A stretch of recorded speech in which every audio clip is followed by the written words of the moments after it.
جناب خلیل صاحب سے جو میرپور آزاد کشمیر سے حال برمنگھم سے تشریف لائے ہیں، ان سے درخواست کروں گا وہ تشریف لائیں۔ میرپور سے؟ اچھا، منگلے کے قریب رہتے ہیں کہیں؟ جی، منگلہ ڈیم کے پاس ہی کہیں ہے آپ کا علاقہ؟ بالکل منگلہ ڈیم کے پاس۔ اچھا، حضور سوال یہ ہے، ہم نے کبھی یہ نہیں سنا کہ کوئی حکومت کسی مذہبی فرقہ کو اقلیت یا غیر مسلم قرار دے۔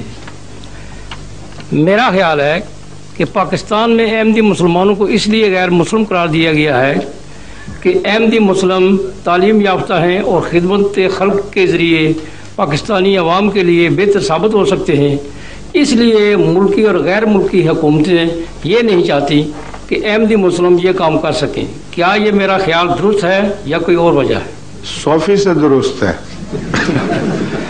اصل بات جیلسی ہے۔ دیکھیں، آپ مسلمانوں کی میں سے علماء کی وہ تحریک جو خالصتاً احمدیت کی مخالفت پہ شروع سے وقف رہی ہے، ان کی تاریخ کا مطالعہ کریں۔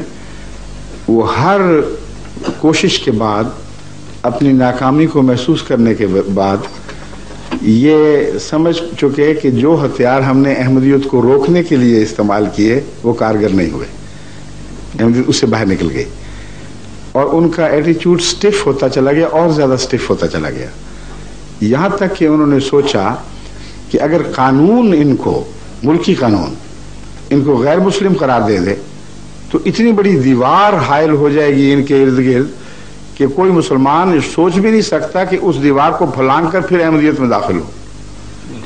یہ بہت صحیح تجزیہ آپ نے فرمایا ہے۔ یہ دیکھنے کی وجہ، ان کا یہ مقصد نہیں کہ خدمت خلق نہ ہو، ان کا مقصد یہ ہے کہ ایک ایسی جماعت جس کے اندر کردار ایسا پیدا ہو چکا ہے جو اپنے کردار سے کھینچتی ہے، اور کوئی حل ہمارے پاس نہیں ہے اس کی جو نشو و نما ہے اس کو روک سکیں۔ اس پر وہ دیواریں کھڑی کرتے رہے، پہلے چھوٹی پھر اور بڑی، پھر انہوں نے دیوار یہ بنائی کہ غیر مسلم قرار دے دو، وہ بھی فیصلہ ہو گیا۔ جب غیر مسلم قرار دینے کا فیصلہ ہوا تو یہ بھٹو صاحب کے دور میں 84 کی بات ہے، اچھا 74 کی بات ہے۔ 74 سے لے کر جو بعد کے 10 سال آئے ہیں، انہوں نے احمدیت کی رفتار کو تیز تر ہوتے ہوئے دیکھا ہے، یہاں تک کہ وہ جب 84 میں فیصلہ ہو رہا تھا حکومت کی طرف سے، یعنی کارروائیاں مکمل ہو رہی تھیں، تو اپریل کے آخری دنوں میں میں اسلام آباد تھا اور مجھے بھنک پڑ چکی تھی کہ کچھ ہونے والا ہے، تو میں وہاں پہنچا ہوا تھا معلوم کرنے کے لیے قریب سے کہ آخر یہ کیا کھچڑی پک رہی ہے۔ اس وقت حکومت کے لیے مسئلہ یہ تھا کہ میری مجلس سوال و جواب میں آنے کے لیے پشاور تک سے ٹرک اور بسیں بھر بھر کے آ رہی تھیں، اور اسلام آباد سے دور دور تک 100 200 میل سے لوگ یہ پتہ کر کے کہ امام جماعت احمدیہ وہاں پہنچا ہوا ہے اور اس کی مجلس میں ہر ایک کو کھلا سوال کرنے کی اجازت ہے، علماء بھی آ رہے تھے اور دوسرے بھی آ رہے تھے۔ اب یہ بات آن ریکارڈ ہے کہ حکومت نے دفعہ 144 لگا کر ان لوگوں کے رستے روکے اور کہا کہ ان کو یہاں پہنچنے کی اجازت نہیں ہے۔ اگر ہم باطل تھے تو ان کو چاہیے تھا کہ علماء بیچ میں داخل کرتے اور وہ کھلے سوال کر کے اس مجلس میں جس میں میں پابند تھا سب کو جواب دینے کا، اس میں ہمیں جھوٹا ثابت کرتے۔ یہ آن ریکارڈ بات ہے، یہ تو حکومت کے جو ریکارڈ ہے ان کو کوئی اب تبدیل نہیں کر سکتا، یہ تاریخ کا حصہ بن چکے ہیں۔ جو اٹک پہ پوسٹ تھی برج پہ، اس پر 3 بسیں پٹھانوں کی واپس کی گئیں جو قبائلی علاقے سے یا دوسری جگہوں سے اس مجلس میں شامل ہونے کے لیے آ رہے تھے، لیکن کمزوری کا حال یہ تھا کہ پھر بھی مسجد بھر جاتی تھی اور اچھل جاتے تھے لوگ باہر۔ حالت یہاں تک پہنچی، میرے پاس اس کی ریکارڈنگ ہے بڑی دلچسپ، کہ میں نے کہا کہ جس ملٹری کے حوالے سے احمدیت کو دراصل غیر مسلم قرار دیا گیا ہے، یعنی اسلام سے باہر قرار دیا گیا ہے، وہاں مجلس لگنی چاہیے۔ چنانچہ وہ جو ملٹری کا دائرہ ہے راولپنڈی کے سے ایک طرف، کیا علاقہ وہ کہلاتا ہے جو پشاور روڈ کے ارد گرد ہے، ہاں کینٹ کا علاقہ، وہاں مجلس لگائی، وہاں ان کے جرنیل آئے، وہاں ان کے بریگیڈیئرز آئے، وہاں ہر طبقے کے افسران آئے، ان کی ریکارڈنگ ہوئی اور وہ ویڈیو ہمارے پاس محفوظ ہے۔ وہ افسران جنہوں نے شروع میں بڑھ بڑھ کر سوال کیے اور ثابت کرنا چاہا کہ حکومت نے جو اقدامات کیے تھے وہ درست تھے، میرے جواب کے آخر پر بعض ان میں سے آپ کو روتے ہوئے دکھائی دیں گے، اور ایک بھی سر نہیں تھا آخر پہ جو یوں ہل رہا تھا، سب تائید میں ہل رہے تھے۔ یہ وہ چیز تھی جس نے پینک کریٹ کی ہے، اور وہ فیصلے جو ہو سکتا ہے کچھ تاخیر سے ہوتے، وہ افراتفری میں جلدی کیے گئے ہیں۔ پھر تو اصل بات یہ ہے کہ مخالفت، یعنی علماء کی طرف سے جو مخالفت ہوا کرتی ہے الہی جماعتوں کی، اس کی دراصل بنیاد عقیدے کے اختلاف سے بڑھ کر جیلسی پر ہوتی ہے، اور یہی مخالفت کی وجہ حضرت مسیح کے زمانے میں موجود تھی، ورنہ کون سا ایسا عقیدہ آپ نے پیش فرمایا تھا جس پہ قیامت برپا ہو جاتی؟ یہی تھا نا کہ ایک گال پہ تھپڑ مارو تو دوسرا آگے کر دو، اس میں کون سی خطرناک بات ہے؟ مگر اس وقت کے علماء جانتے تھے کہ یہ انقلابی بات ہے، حالات ایسے پک چکے ہیں کہ اب یہی عقیدہ ہے جو پنپے گا، اور ظلم کا عقیدہ اب نہیں چل سکتا۔ وہی صورتحال احمدیت نے عملاً اسلام کے دائرے میں پیش فرمائی، اور اس سے گھبرا کر علماء نے ایک کے بعد دوسری کوشش کی۔ پھر زیاد صاحب تشریف لے آئے اور یہ واقعہ ہو گیا کہ ان کو اسلام مسلمان کہلانے کی اجازت نہیں، کلمہ پڑھنے کی اجازت نہیں، مسلمانوں کی طرح چلنے پھرنے کی اجازت نہیں ہے، مسجد کو مسجد کہنے کی اجازت نہیں، اذان دینے کی اجازت نہیں۔ یہ سب کچھ کیا نا۔ یہ کرنے کے بعد عملاً کیا کیا؟ عملاً یہ کیا کہ 100% ثابت کر دیا کہ محمد رسول اللہ اور آپ کے ساتھیوں سے اگر کسی کو مشابہت ہے تو صرف جماعت احمدیہ کو ہے، اس کے سوا کچھ حاصل نہ کر سکے، کیونکہ اس کے نتیجے میں پھر کثرت سے لوگ احمدی ہوئے کہ اب ہمیں سمجھ آ گئی ہے کہ 72 فرقے کون تھے اور 73واں کون ہے۔ اس کی منطق آپ سمجھیں تو آپ حیران ہوں گے، بہت گہری بات ہے۔ حضرت صلی اللہ علیہ وسلم نے فرمایا کہ یہود کی طرح میری امت 72 فرقوں میں بڑھ جائے گی، ٹھیک ہے، ایک 73ویں جماعت ہوگی، جیسا کہ مسیح نے ایک 73ویں جماعت پیدا کی تھی۔ وہ 73ویں جماعت درست ہے۔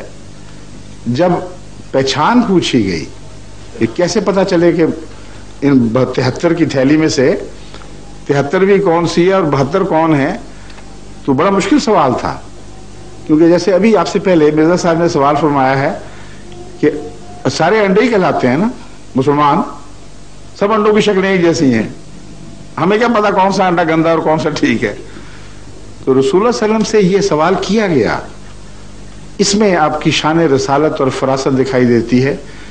اتنا مشکل سوال نظر آیا کہ یوں لگتا ہے کہ اس کا جواب ہو ہی نہیں سکتا کہ یا رسول اللہ وہ 73ویں جماعت کیسے پکڑی جائے گی، کیسے پہچانی جائے؟ آپ تو کہتے ہیں سب مسلمانوں کے ہی فرقے ہوں گے۔ جواب سنیے، آپ نے فرمایا ما انا علیہ و اصحابی، کوئی پہچان مشکل نہیں۔ جس حالت پر تم مجھے اور میرے صحابہ کو دیکھ رہے ہو، ان 73 میں سے ہر ایک کی وہ حالت نہیں ہوگی، صرف ایک کی ہوگی، باقی سب کی حالت ان سے جدا ہوگی۔ اب حضرت صلی اللہ علیہ وسلم اور آپ کے صحابہ کا کیا حال تھا؟